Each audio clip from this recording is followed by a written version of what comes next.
Hey moms! Welcome back to my channel. Today we're talking about something every busy mom wonders about, the hands-free breast pump.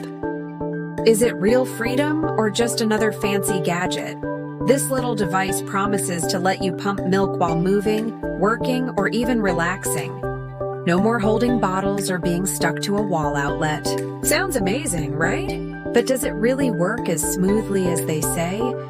I've been using this hands-free pump for the past few days, and honestly, it's been a game changer. It's quiet, comfortable, and super convenient. The suction feels gentle but still effective. Plus, it fits easily under clothes, perfect for multitasking moms. However, it's not perfect.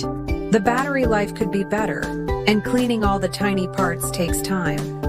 But overall, if you're a working mom or just want more flexibility, this device might actually be worth the investment. If you found this review helpful, don't forget to like, subscribe, and share this with other moms who need a little pumping freedom. See you in the next video.